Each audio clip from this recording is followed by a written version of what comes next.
Ah merde, j'ai 22 ans. Pardon. Je suis désolé, je recalcule souvent depuis que je suis revenu d'Antarctique, je sais plus jamais quel âge j'ai.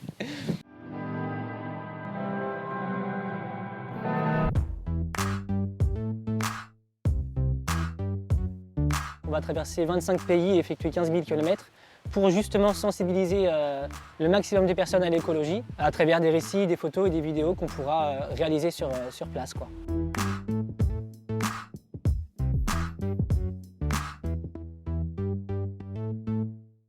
Donc le but principal de ce tour d'Europe, ce serait du coup de découvrir des artisans boulangers-pâtissiers, des personnes qui réduisent énormément leur impact. Avec nous, on va emporter un petit cahier de recettes pour leur faire voir nos plus belles recettes françaises. Et en échange, on aimerait en apprendre autant sur les leurs.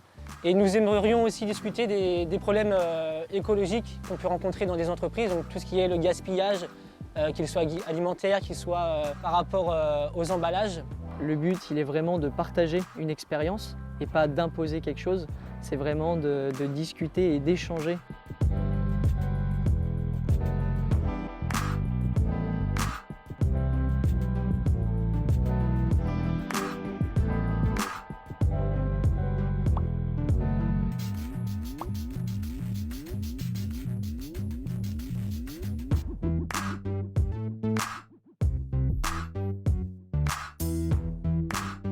J'avais besoin de découvrir des choses que personne n'avait encore jamais vues et je pense que partir là où très peu de personnes ont l'occasion de partir, c'était vraiment l'endroit idéal pour ça, quoi. J'avais jamais quitté vraiment la France avant. Pour un premier voyage, l'Antarctique, ça paraît extrême, mais c'est exactement ce que je recherchais. Je ne m'attendais pas à découvrir autant de choses et je reviens ici avec une ouverture d'esprit absolument énorme.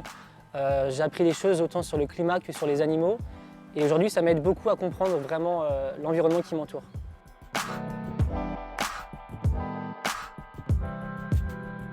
Tout a commencé déjà quand j'étais sur la station italienne, toujours en Antarctique, où j'ai revu pour la première fois des verres jetables, des assiettes jetables, du papier pour s'essuyer les mains jusque dans les toilettes, qui peut paraître absolument banal ici, mais qui finalement ne l'était pas pour moi à ce moment-là. En arrivant en France, je me suis vraiment rendu compte des problèmes environnementaux et il a fallu trouver une solution pour que je puisse partager avec les gens ce que j'ai vécu et peut-être essayer de leur ouvrir l'esprit à ce niveau-là par rapport à l'écologie. Et c'est donc pour ça que j'ai décidé de repartir.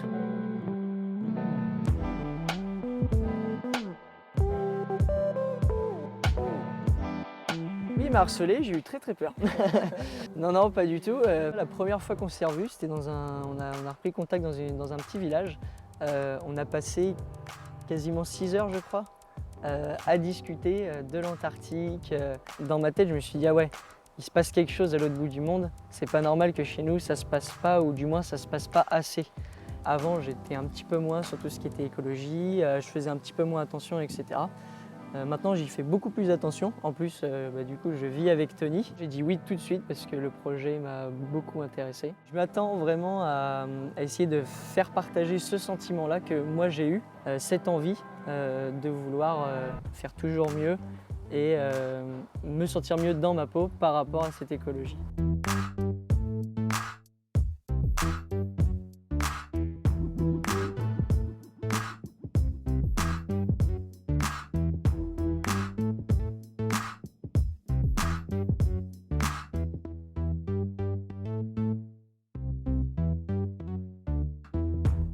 On attend beaucoup, en tout cas moi j'attends beaucoup de ces personnes qu'on va voir, vraiment ce qu'ils mettent en place et vraiment leur travail au sein de l'entreprise.